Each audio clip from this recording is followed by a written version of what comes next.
고난 중에도 예배하면 생기는 일이라는 제목으로 함께 말씀을 나누겠습니다. 우리는 지난주에 고난 중에도 예배하라는 말씀을 들었습니다. 함께 믿음으로 우리가 고백할까요?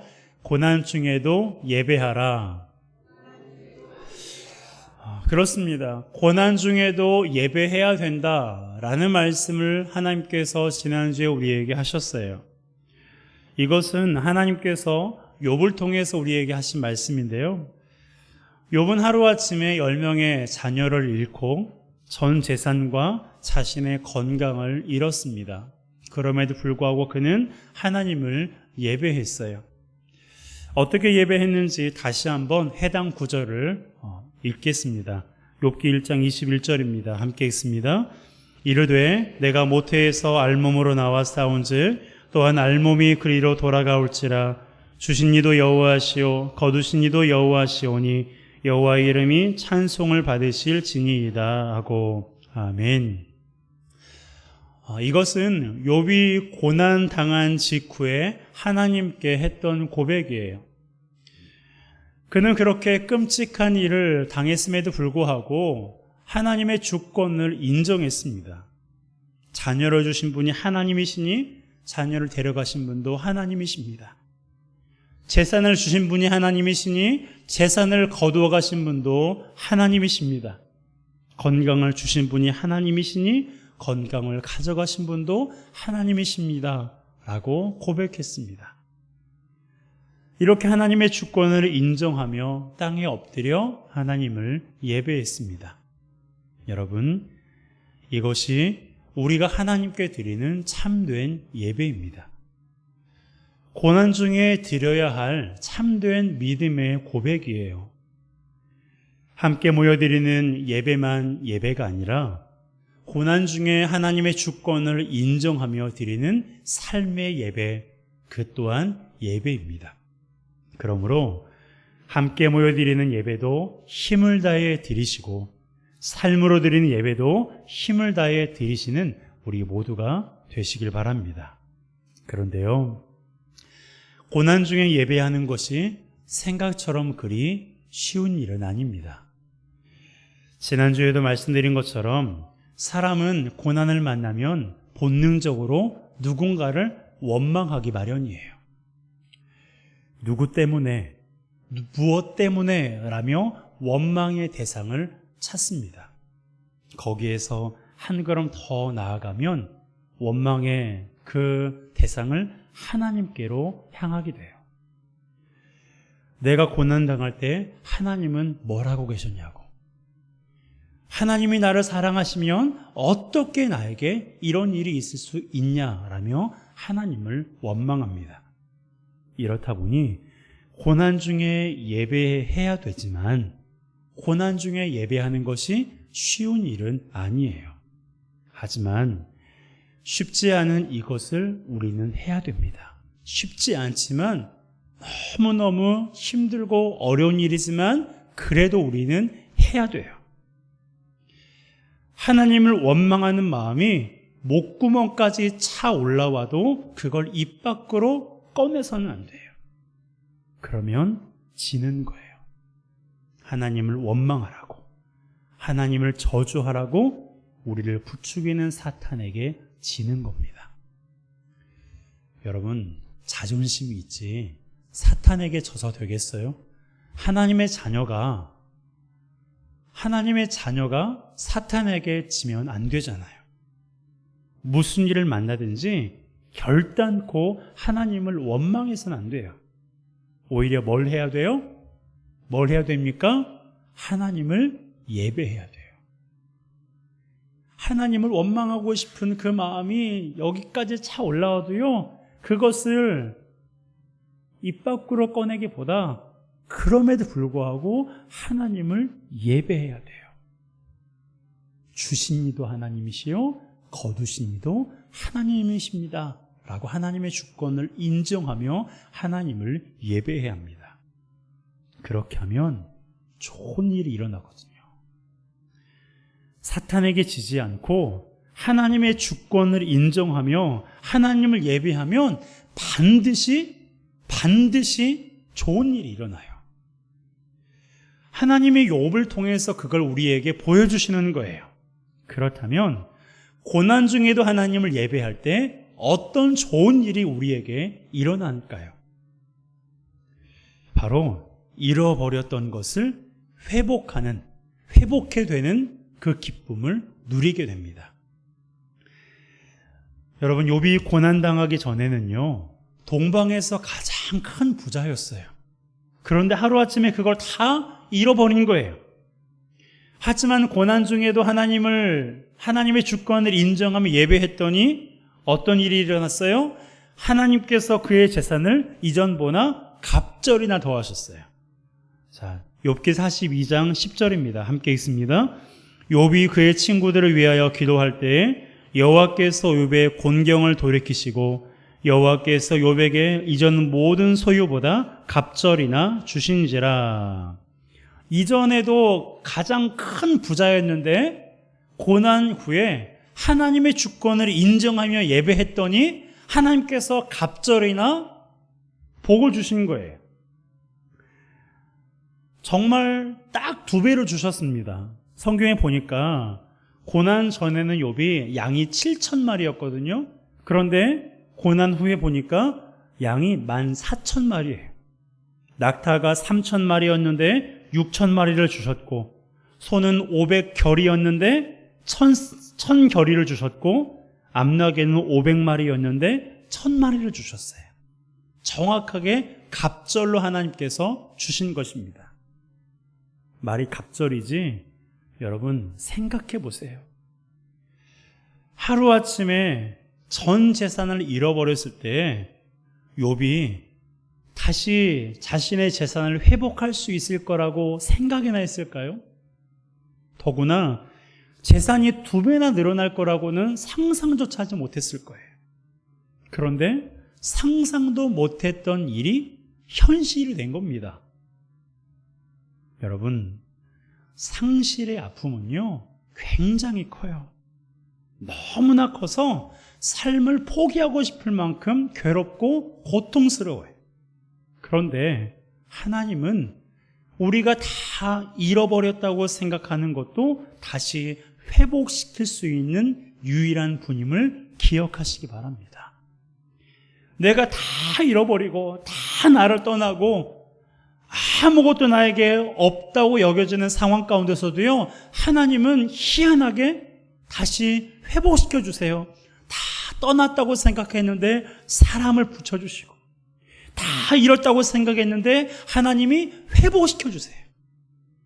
그렇게 할 수 있는 어떤 분이요? 유일한 분. 그렇게 하실 수 있는 유일한 분을 지금 우리가 예배하고 있는 거예요. 여러분, 이것이 우리가 고난 중에도 예배할 때 하나님께서 우리에게 베풀어 주신 은혜예요. 그러므로 고난 중에 예배하는 것을 항상 기억하면서 내가 다 잃어버리고 다 나를 떠나고 아무도 내 편이 없다고 여겨지는 그런 상황을 턱하니 마주했을 때 너무너무 힘들고 그 상실의 아픔이 괴롭지만, 그럼에도 불구하고 하나님을 예배하는 우리 모두가 되시기를 주님의 이름으로 축복합니다. 그런 자에게 하나님은 반드시 회복해 주세요. 회복시켜 주십니다. 이때 하나님은 잃어버린 것과 똑같은 것으로 회복시켜 주시기도 하지만 똑같지 않은 것으로 회복시켜 주시기도 해요. 욥에게는 재산은 똑같은 것을 갑절로 회복시켜 주셨지만 자녀는 새롭게 주신 것처럼 말입니다. 그러므로 우리가 할 일은 하나님께 똑같은 것으로 회복시켜 달라고 떼쓰는 게 아니라 고난 중에도 예배하는 거예요. 그러면 하나님께서 생각하시기에 가장 좋은 것으로 우리에게 회복시켜 주십니다. 그렇게 하실 하나님을 기대하며 고난 중에도 예배하는 우리 모두가 되시기를 주님의 이름으로 축복합니다. 그런데요, 고난 중에도 예배하면 잃어버렸던 것을 회복시켜 주시는 것보다 더 좋은 일이 있어요. 자, 어떤 일이냐면 하나님께서 우리의 손을 번쩍 들어주신다는 겁니다. 욥기를 보면 총 42장으로 되어 있어요. 그런데 이 중에서 욥과 친구들의 대화가 무려 35장에 걸쳐서 기록되어 있습니다. 그만큼 욥과 친구들 사이에 대화가 치열하게 오간 거예요. 친구들은 욥이 죄를 범해서 하나님께 지금 저주를 받았다고 주장하고 있고, 욥은 그에 대해서 반박하며 대화를 이어간 거예요. 그러다 보니 욥과 친구들 중에 누가 옳은지를 가늠할 수 없는 겁니다. 그러자 하나님께서 판가름해 주셨어요. 하나님께서 누구의 손을 들어주셨어요? 욥의 손을 번쩍 들어주셨어요. 자, 42장 7절입니다. 함께 읽습니다. 여호와께서 욥에게 이 말씀을 하신 후에 여호와께서 대만 사람 엘리바스에게 이르시되 내가 너와 내 두 친구에게 노하나니 이는 너희가 나를 가리켜 말하는 것이 내 종 욥의 말같이 옳지 못함이니라. 자, 하나님이 욥의 친구들에게 지금 어떻게 대하고 계세요? 노하셨어요. 진노하고 계십니다. 그 이유가 무엇입니까? 그들의 말이 옳지 않았기 때문에. 그들의 말이 뭐였어요? 욥, 너가 지금 고난을 당하는 것은 네가 하나님 앞에 죄를 범했기 때문이야. 잘 생각해봐. 네가 분명히 이런 저주를 받을 만한 일을 했을 거야 라는 그들의 말이 옳지 않다는 것을 하나님께서 그렇게 말씀하신 거예요. 반면에 욥의 말은 옳았다고 말씀하신 것입니다. 물론 욥의 말이 다 맞진 않았어요. 욥도 하나님에 대하여서 때로는 그러한 서운하고 부정적이고 원망 섞인 그런 말을 하기도 했습니다. 하지만 그 마음에 진실한 고백이 하나님 앞에서는 옳은 것으로 하나님께서 인정을 해주신 거예요. 여러분, 그동안 욥은 고난도 고통스러웠지만 죄 때문에 벌을 받은 거라고 주장하던 친구들의 말에 더 깊은 상처를 받았어요. 우리도 그렇잖아요. 내가 어떤 힘든 일을 당하면 안 그래도 내가 힘든데 꼭 옆에서 들쑤시는 사람들이 있어요. 네가 죄를 지어서 그렇다고. 특히 교회 다니는 사람들이 그걸 조심해야 돼요. 툭 하면 죄를 지어서 벌받았다고, 네가 교회 안 나와서 벌받았다고, 말씀대로 살지 않아서 벌받았다고. 물론 맞을 때도 있어요. 하지만 항상 그런다면 여러분, 우리가 살 수 있겠습니까? 못 살아요. 그러니까 함부로 누구에 대해서 단정해서는 안 됩니다. 이건 정말 조심해야 되는 거예요. 어쨌든 친구들의 그 말에 더 깊은 상처를 받은 거예요. 그런 상황에서 하나님이 욥의 손을 번쩍 들어주신 겁니다. 그러니 욥의 마음이 얼마나 후련하고 기뻤겠어요. 여러분, 믿음의 길을 걸어가는 과정에서 사람들에게 상처받는 말을 듣기도 하셨죠. 그런 말을 들으면 마음은 물론이고 몸의 기운이 빠져버려요. 더 나아가서는 신앙에 대한 회의가 들기도 합니다. 그래서 신앙을 버리고 세상으로 나간 사람들이 부지기수예요. 그런데 그런 가운데서도 우리는 어떻게 해야 된다고요? 우리 하나님의 자녀들은 고난 중에도 예배해야 돼요. 내가 엉터리로 신앙생활하다가 그런 말을 들으면 반성하고 돌이켜야 되겠지만, 열심히 신앙생활하다가 그런 거라면 그래도 예배해야 돼요. 예배 드리기 싫어지는 마음이 생길 때 더 예배 자리에 나와야 돼요. 기도하기 귀찮은 마음이 생길 때 더 기도의 자리에 나와야 돼요. 여러분, 우리는 이 경계를 잘 알아야 돼요. 예배를 내가 드려야 되는데 예배 드리기 싫잖아요? 그러면 그 마음을 이기고 예배 자리에 나와야 돼요. 왜냐하면 하나님께서 그 예배 가운데 우리에게 은혜를 주실 거라는 것을 이미 사탄이 알고 있거든요. 내가 기도하기 싫어지는 그 기도가 귀찮아질 때, 우리가 기도할 때 하나님께서 들으시고 역사하실 것이라는 걸 사탄이 먼저 알아요. 그러니까 우리가 기도하지 못하게 하는 거예요. 예배하지 못하게 하는 거예요. 목사인 저도 마찬가지입니다. 어떨 때는요, 설교하기 싫을 때가 있어요. 한두 번이 아니에요. 항상 기쁨으로 감격에 겨워서 설교 준비하지 않습니다. 어떨 때는 정말 도망가고 싶을 때도 있어요. 그럼에도 불구하고 저는 그것이 영적인 싸움이라는 것을 알기에 싸우면서 기도해요. 기도하면서 말씀을 준비합니다. 그리고 그렇게 말씀을 준비하여 예배할 때 하나님께서 더 큰 은혜를 주시는 것을 참 많이 경험했어요. 그러므로 예배하기 싫어지는 마음이 생길 때 더 예배하시기 바랍니다.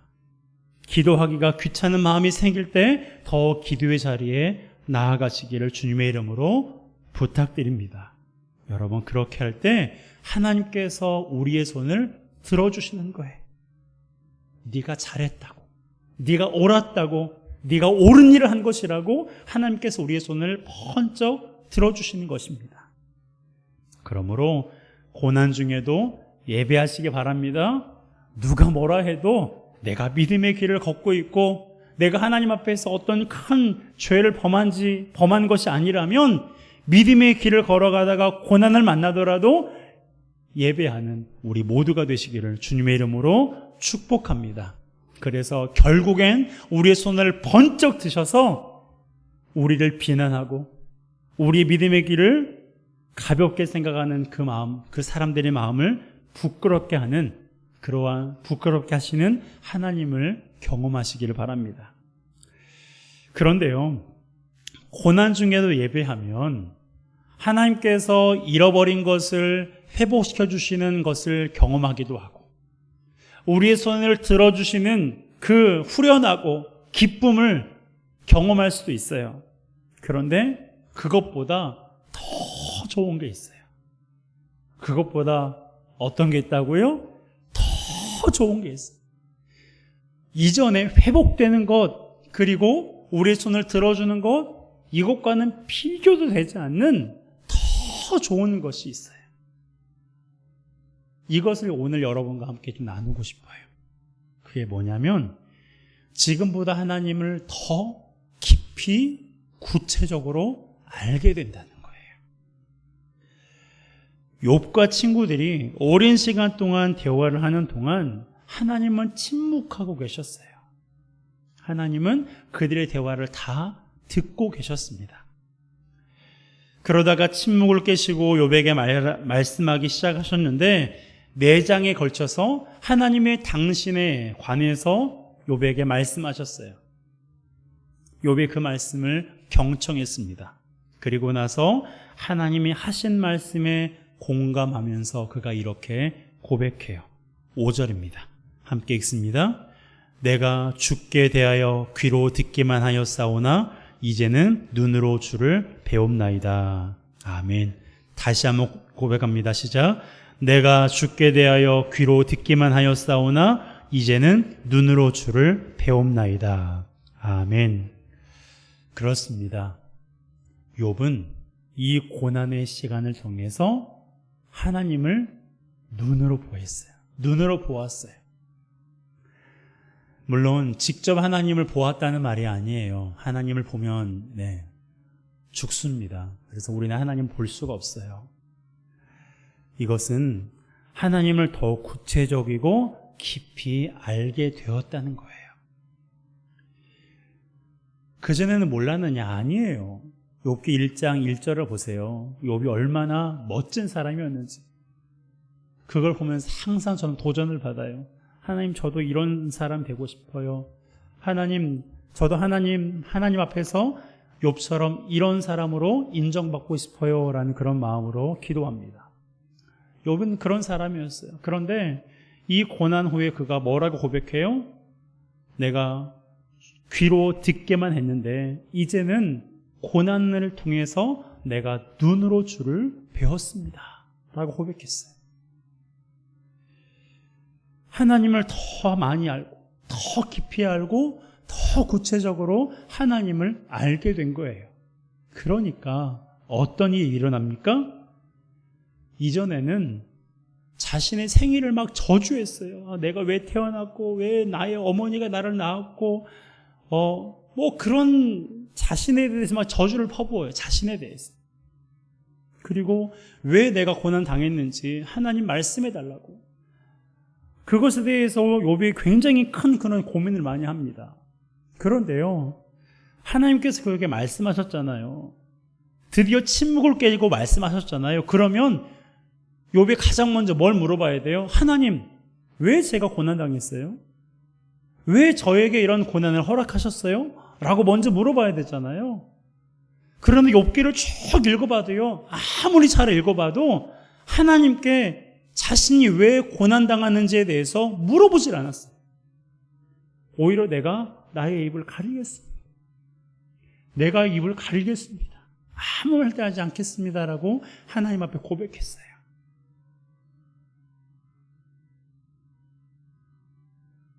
하나님을 눈으로 보니까, 하나님을 더 깊이 알게 되니까 자신이 왜 고난당하는지가 궁금하지 않은 거예요. 하나님이 자신에게 왜 이런 고난을 허락하셨는지가 아무 근심이나 그것 때문에 괴롭지 않았어요. 욥은 끝내 그 이유를 알지 못했습니다. 그럼에도 불구하고 하나님을 더 구체적이고 깊이 알게 되니 자신의 그 마음에 큰 위로가 있는 거예요. 너무나 마음이 평안한 거예요.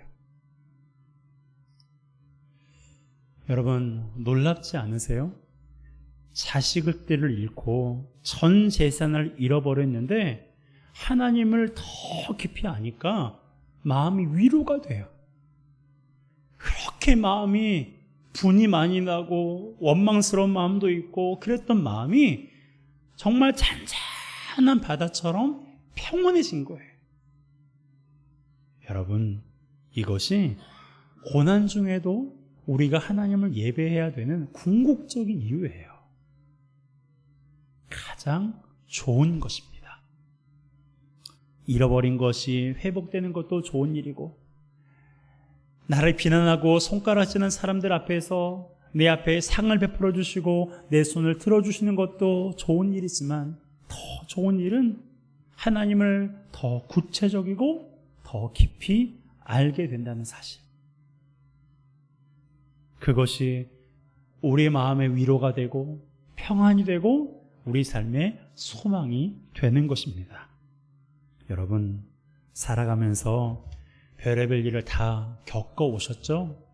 그리고 이후에도 우리가 어떤 일을 겪게 될지 모르지만 중요한 건 하나님의 자녀인 우리는 무슨 일을 만나도요, 고난 중에도 예배해야 된다는 거예요. 교회 오기 싫을 때에도 교회 오세요. 더 와야 돼요.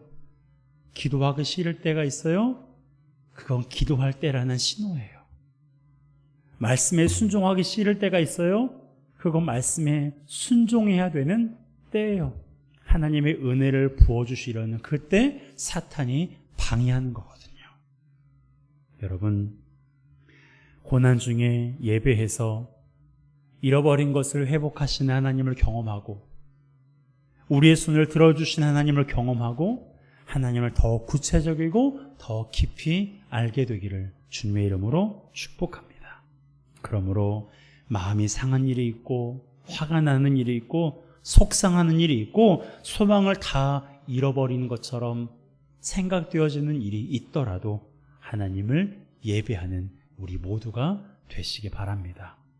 물론 홀로 예배하기 힘들면 교회에 오셔서 예배하세요. 주중이든 주말이든 새벽이든 저녁이든 내가 오늘은 교회 가서 예배하고 싶은 그런 마음이 들면 오셔서 예배하세요.